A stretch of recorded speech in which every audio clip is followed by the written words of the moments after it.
Welcome to Antriksh Shocks, Brands and Stories. I'm Rishabh. I'm Sujit.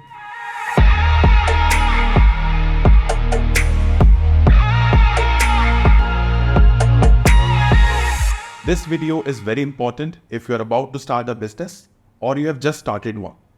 Because we are going to give you a checklist, a ready-to-go checklist, which you can make sure that you have so that you don't run into problems from the branding angle. We are not going to talk about the company registration or the legal aspects, market research and so on. We are just going to focus on the branding part so that your company looks and feels like a professional entity in the market. And we are going to talk about end-to-end branding, or let's say the phase one of branding in this video. There are multiple steps in branding, like naming the brand, logo, brand identity, visual identity.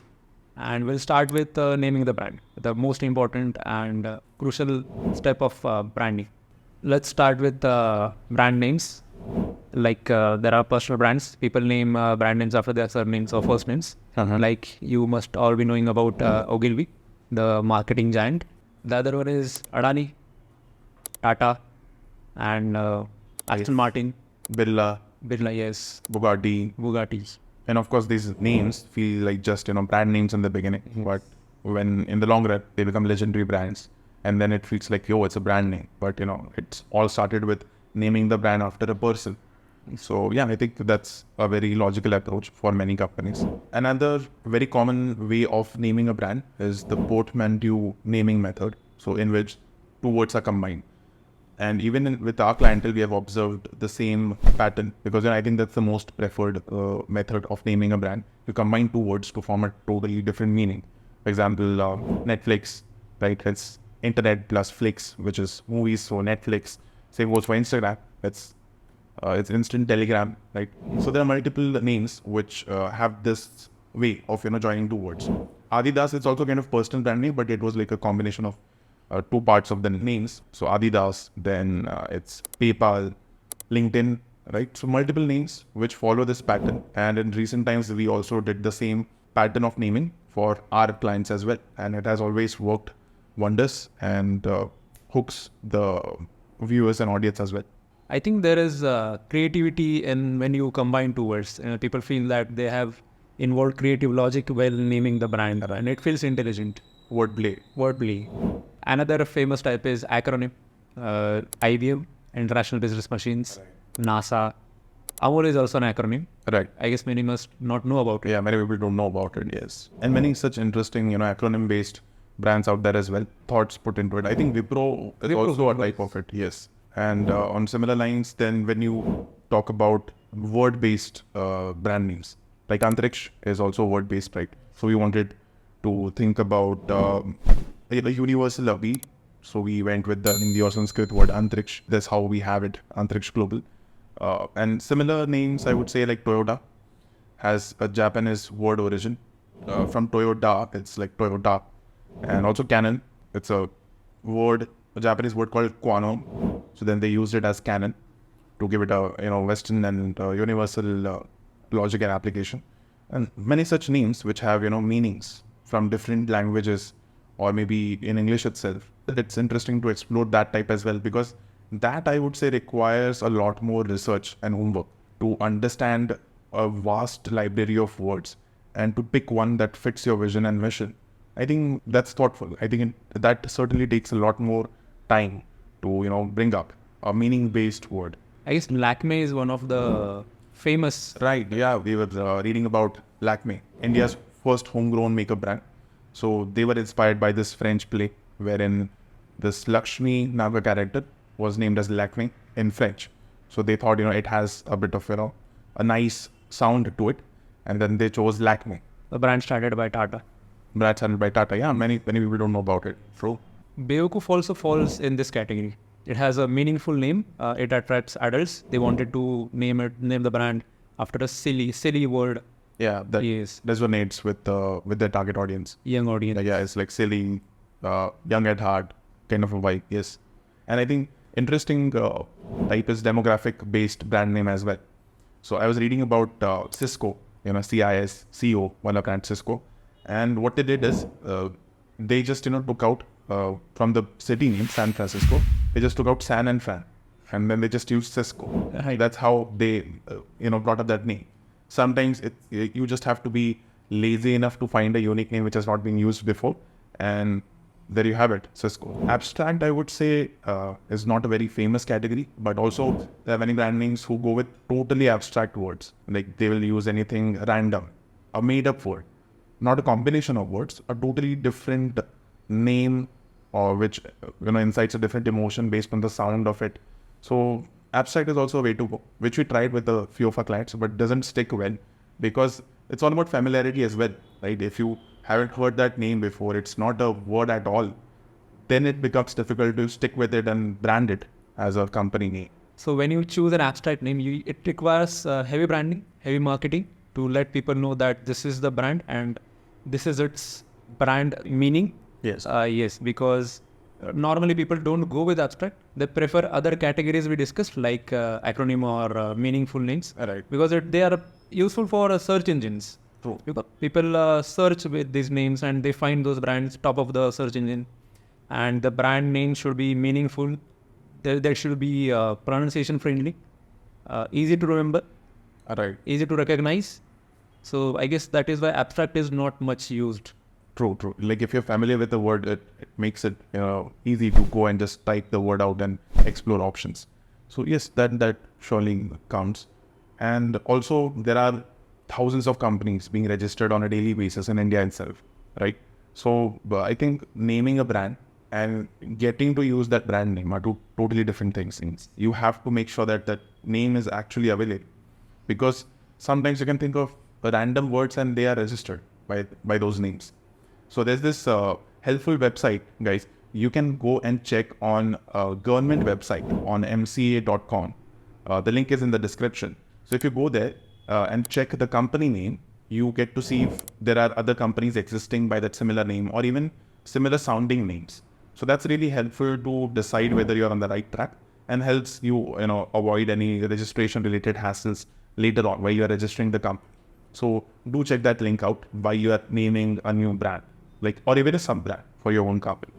Once you have a dope branding, now it's time for a cool logo.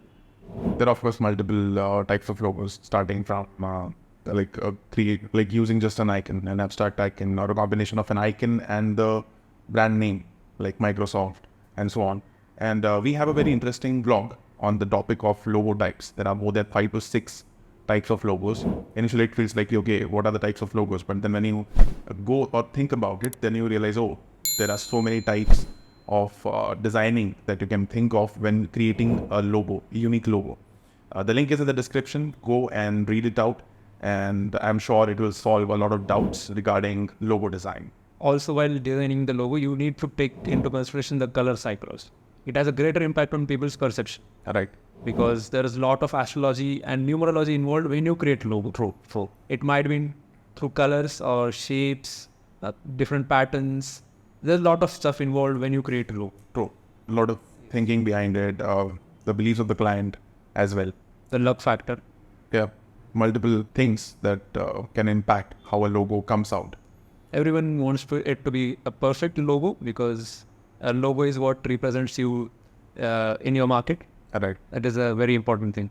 And I think portraying your brand personality starts with the logo. So I think the journey for brand personality begins from the logo design. And of course, it spreads into brand identity. So the next important step is getting your brand identity right, followed by your visual identity collateral. So what is brand identity?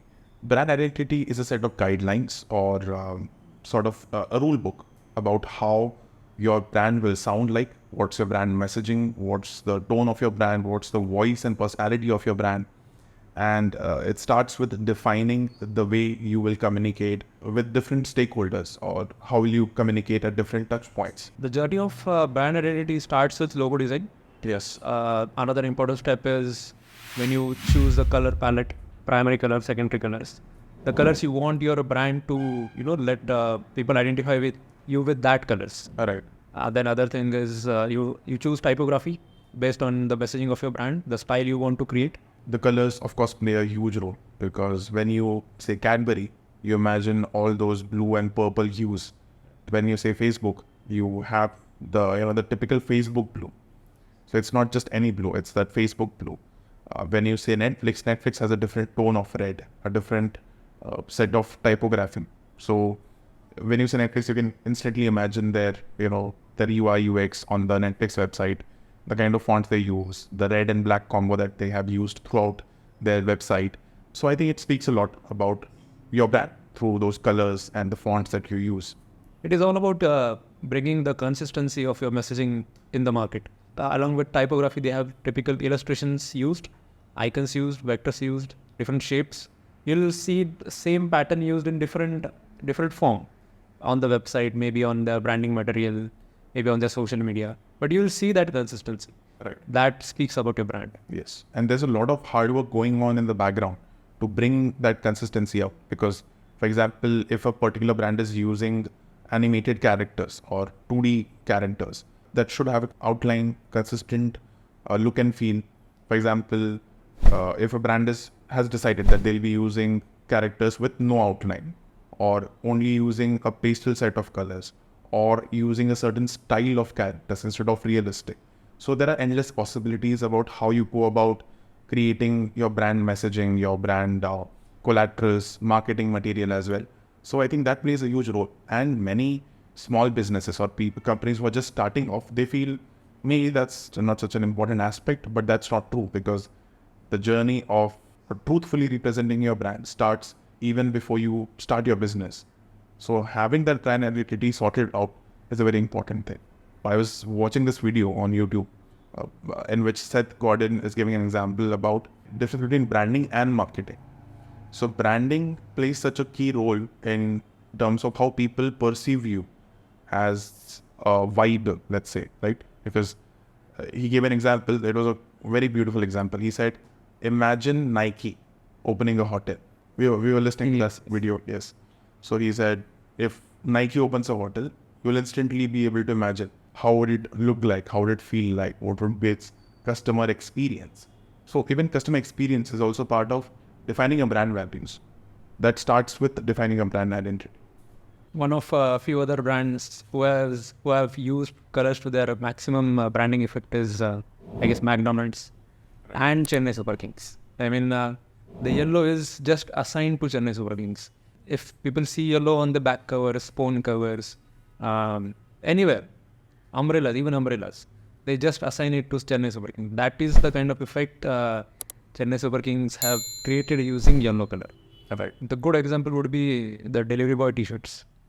So if you see a red t-shirt, it is obviously Zomato. Yes. The other one is Swiggy, Benzo. Yes. Orange, green, and red. Red. Yes. They have ensured key. If people see the people in the market, it will be Zomato.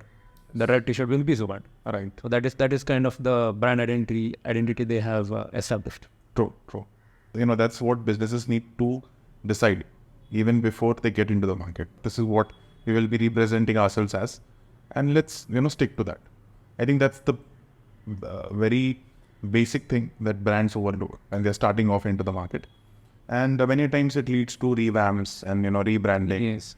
And that might lead to unnecessary headache unless you are spanning decades, which requires changing yourselves. But I think if we get the basics right in the beginning, then you need not go through that process. Right. In line with brand identity, the next step is ensuring your visual identity. So of course, visual identity is a part of brand identity, but I would say it's more to do with the visuals that your brand uses, be it your employer branding, be it the daily business essentials, communications, or your marketing materials. So that constitutes the visual identity pack that you need to create while you're setting the brand tone and the brand identity from the beginning. I think it will sound mundane, but I think it is very important that every brand establishes its brand identity, the visual identity. So the matter you provide to your customers or the clients, whoever they are, the stationery material like invoice templates, your business card, your service deck, your presentations, the PDFs you give your customers, the clients, everything. I mean, these kind of stationery material speaks it speaks your style. Yes. It did not be a marketing material, but still whatever documentation or communication you're engaged in all aspects, that needs to have that touch. like right from even, yes, as you said, presentation templates as well. So that sets the tone, and you, be it for whatever purpose that you are using it, that will serve the purpose. Right. Even, setting the proper social media templates and video templates, design templates. Of course, that becomes a part of the, regular content strategy as well. But setting the templates right, so that your team, or irrespective of which agency you are working with, or even if your members keep changing, you have those rules and guidelines set from the design angle, from the visual identity angle. So yes, that's very important. And many businesses are not doing that. Creating the website initially, it's like a digital actress of a business. But yeah, that is also part of the visual identity, because whatever things you have set as a tone, that should reflect in your website as well, right? From the logo to the website.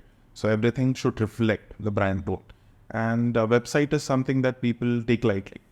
They, create it for the sake of creating it many times.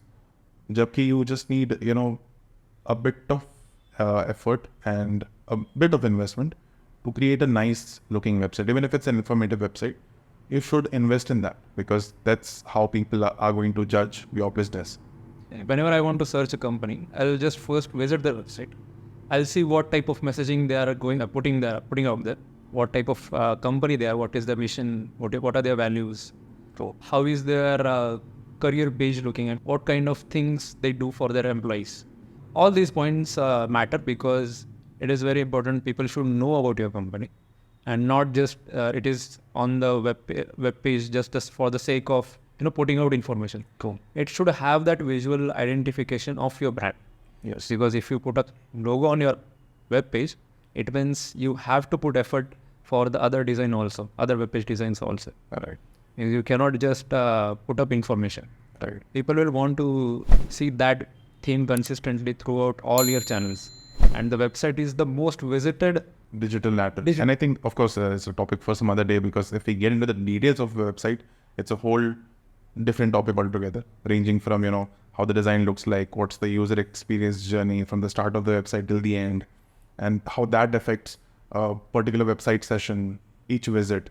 That's a completely detailed topic. But yes, the basics should be right, should be nice. And if, people can do it themselves, well and good, because there are some tools out there like Wix, but even Wix has gotten complicated over the years. So if people are using tools themselves, they can do it, but they should consult an agency, if they want to get the basics right. Right. And another important aspect is social media. Yes. It's all the social media channels, not just LinkedIn or Instagram, but from Pinterest to YouTube and whatnot channels today are there in the market. Yes. And also relevant to different industries, Yes. different channels, make sense. That's how I define it. Being a fashion brand, you don't need a LinkedIn channel, but you definitely need an Instagram channel. True. So all these content strategies, the media strategies, I think we'll keep that for branding phase 2. Yes. Our next video. True.